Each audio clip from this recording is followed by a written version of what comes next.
주요국 경제가 다 좋은데 유독 우리나라 경제만 안 좋은데 이 경기 침체 2대 주범은 엉터리 좌파 사회주의 소득주도 성장을 밀어붙인 문재인 대통령과 그의 경제 참모들 그리고 귀족 노동자를 대변하는 민노총 지도부라고 말씀드린 바가 있습니다. 문재인 대통령과 그 참모들 그리고 민노총은 기업인들을 미워하고 자본을 싫어하는 반기업 반자본 DNA를 뼛속 깊숙이 갖고 있는 것으로 보입니다. 그래서 우리는 그들을 좌파라고 이야기하고 있습니다.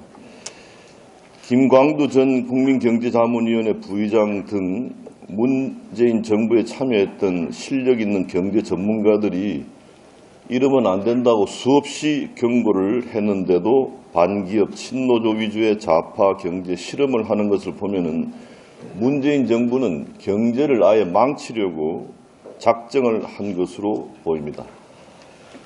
지금 우리 경제에서 가장 우려되는 일은 기업인들의 탈한국 현상입니다.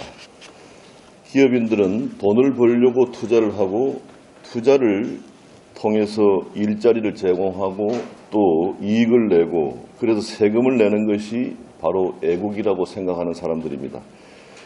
정부가 할 일은 이들 기업인들의 투자 의욕을 꺾지 않아서 계속 투자하게 하고 이익을 많이 그리고 세금을 많이 일자리를 많이 만들게 하는 것입니다. 그런데 문재인 정부는 그 반대로 과도한 최저임금의 인상과 경직된 주 52시간제를 통해서 경영 환경을 힘들게 하면서 걸핏하면은 기업에 대한 압수수색을 하는 등 기업인을 잠재적 범죄자로 취급하고 있습니다. 그러다 보니 요새 기업인들 사이에서 국내에서 투자하면 바보다라는 그런 얘기를 하고 있습니다. 그것이 급격한 투자 감소로 나타나고 있는 것입니다. 올해 1분기 국내 설비 투자가 1년 전보다 17.4%나 감소한 반면에 해외 직접 투자는 작년 1분기 대비 무려 44.9%나 늘어나고 있습니다. 특히 제조업의 해외 직접 투자는 같은 기간에 2.4배나 늘어났습니다. 흔히 파업이라고 하면 노동자들이 머리띠를 두르고 길거리에 나서는 것만을 생각하고 있는데 나라 경제 차원에서 진짜 두렵고 무서운 일은 기업인들의 파업입니다. 식당 주인들이 솥단지를 깨버리는 일입니다. 소리 소문 없이 이루어지는 기업인들의 파업은 크게 두 가지 형태로 나타나는데 하나는 폐업하는 것이고 또 다른 하나는 자본과 기술을 가지고 해외에 나가는 것입니다. 문재인 정부가 들어선 이후에 대한민국에서 이러한 기업인의 파업, 즉 좌파 사회주의 정책에 대한 자본의 반격이 나타나고 있습니다.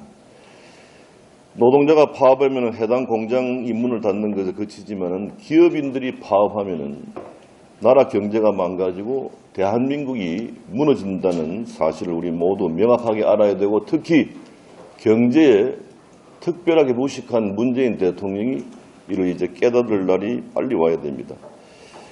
문재인 정부는 기업 경쟁력을 높여주기는커녕 기업들을 쫓아내기에 바쁘고 불법 파업과 폭행을 일삼는 상위 10%의 귀족 노조를 감싸면서 경제를 망가뜨리는 좌파 단체들을 보호하고 있는데 이렇게 해서 우리나라가 회복 불능의 늪으로 빠져들고 있습니다.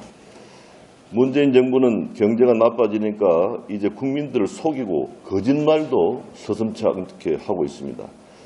현재 투자 감소로 일자리가 사라지니 실업자 수는 114만 5천 명으로 19년 만에 최고의 수준입니다. 청년들의 체감 실업률도 24.2%로 계속 높아지고 있습니다. 문재인 대통령은 이러한 실정을 숨긴 채 세금으로 만든 노인 일자리와 또 초단기 취업자 통계를 가지고 근로 환경이 개선되고 좋은 일자리가 늘어나고 있다라고 궤변을 늘어놓고 있습니다. 기업이 강해야 경제가 강하고 나라가 부강해진다는 말은 만고불면의 진리입니다. 지금 문재인 대통령 그 참모들을 보면은 좌파 사회주의 정책이나 반기업 친노조 성향을 바꿀 생각이 전혀 없는 것 같습니다. 독선과 독단의 반시장 경제 정책이 앞으로 더욱 심해질 것 같습니다. 특히 르노 삼성의 민노총 출신 노조 지도부가 파업을 주도할 때 양식 있는 근로자들이 뭉쳐서 파업을 무력화시킨 사례가 있습니다. 경제에 한없이 무능하고 무식한 문재인 대통령의 엉터리 경제 정책을 멈추게 하려면은 르노 삼성의 사례에서 보듯이 이제 우리 뜻있는 국민들이 나설 때가 되었습니다. 그런 측면에서 우리 자유한국당이 국민들과 함께 총체적 경제 위기 상황을 극복하고 또 총력 투쟁에 나서는 한편 더 이상 좌파 사회주의 정책이 우리 대한민국을 망치지 않도록 내년 총선에서 반드시 제1당이 되어야 합니다. 결론적으로 내년 총선은 자유민주주의와 시장경제를 원칙으로 삼아서 발전한 대한민국이 재궤도를 찾느냐, 아니면은 문재인 정부의 좌파 사회주의 정책의 지속으로 우리나라가 그동안 어렵게 이룩했던 이 찬란한 금자탑을 무너뜨리는 쇠망의 길로 접어드느냐 하는 갈림들이 될 것이라고 생각합니다.